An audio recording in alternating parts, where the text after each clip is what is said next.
Madam Excel ಅಲ್ಲಿ number ನ text ಆಗಿ ಕನ್ವರ್ಟ್ ಮಾಡೋದು ಹೇಗೆ ಮೇಡಮ್? ಹೌದಾ, ಇಟ್ಸ್ ವೆರಿ ಸಿಂಪಲ್. ಒಂದ್ಸರಿ ಪ್ರಾಕ್ಟಿಕಲ್ ಆಗಿ ಮಾಡಿ ತೋರಿಸ್ತೇನೆ. ಎಕ್ಸೆಲ್ ಶೀಟ್ ಓಪನ್ ಮಾಡ್ಕೊಳ್ಳಿ. ಇಲ್ಲಿ ಫೈಲ್ ಅಂತ ಆಪ್ಷನ್ ಇರುತ್ತೆ. ಮೋರ್ ಆಪ್ಷನ್ ಹೋಗಿ ಇಲ್ಲಿ ಆಪ್ಷನ್ಸ್ ಅಂತ ಇರುತ್ತೆ.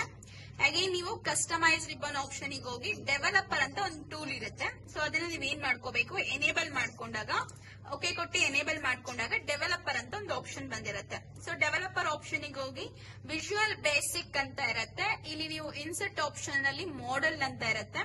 ಈ ಸ್ಕ್ರೀನ್ ಓಪನ್ ಆದ್ಮೇಲೆ ನಿಮ್ಗೊಂದು ಟೂಲ್ ಇರುತ್ತೆ. ಆ ಟೂಲ್ ನ ನೀವು ಕಾಪಿ ಮಾಡ್ಕೊಂಡು ಅಗೇನ್ ಎಕ್ಸೆಲ್ ಶೀಟ್ ಬಂದು ಇಲ್ಲಿ ನೀವು ಪೇಸ್ಟ್ ಮಾಡ್ಕೋಬೇಕು. ದೆನ್ ಈ ಫೈಲ್ ನ ಮಿನಿಮೈಸ್ ಮಾಡ್ಕೊಳ್ಳಿ. ಎಕ್ಸೆಲ್ ಶೀಟ್ ಹೋಗಿ ಮತ್ತೆ ಇಲ್ಲಿ ನೀವು ಫಾರ್ಮುಲಾ ಆಡ್ ಮಾಡ್ಕೊಳ್ಳಿ. ಅಂದ್ರೆ ಆಟೋಮೆಟಿಕಲಿ ಆಡ್ ಆಗಿರುತ್ತೆ ನಂಬರ್ 2 ವರ್ಡ್ಸ್ ಅಂತ. ಈಗ ನೀವು ಯಾವ ನಂಬರ್ ಟೆಕ್ಸ್ಟ್ ಆಗಿ ಕನ್ವರ್ಟ್ ಮಾಡ್ಕೋಬೇಕು ಅಂತ ಇದೀರಾ ಆ ನಂಬರ್ ನ ಸೆಲೆಕ್ಟ್ ಮಾಡ್ಕೊಳ್ಳಿ. ಕ್ಲೋಸ್ ಬ್ರಾಕೆಟ್ ಎಂಟರ್ ಕೊಟ್ಟಾಗ ನಂಬರ್ ಇರೋದು ಟೆಕ್ಸ್ಟ್ ಆಗಿ ಚೇಂಜಸ್ ಆಗಿರುತ್ತೆ. ಸೊ ನೆಕ್ಸ್ಟ್ ಬೇರೆ ನಂಬರ್ಸ್ ನೀವೇನ್ ಮಾಡ್ಕೋಬಹುದು, ಡ್ರಾಗ್ ಮಾಡ್ಕೋಬಹುದು. ಓಕೆನಾ? So it's very okay, thank you.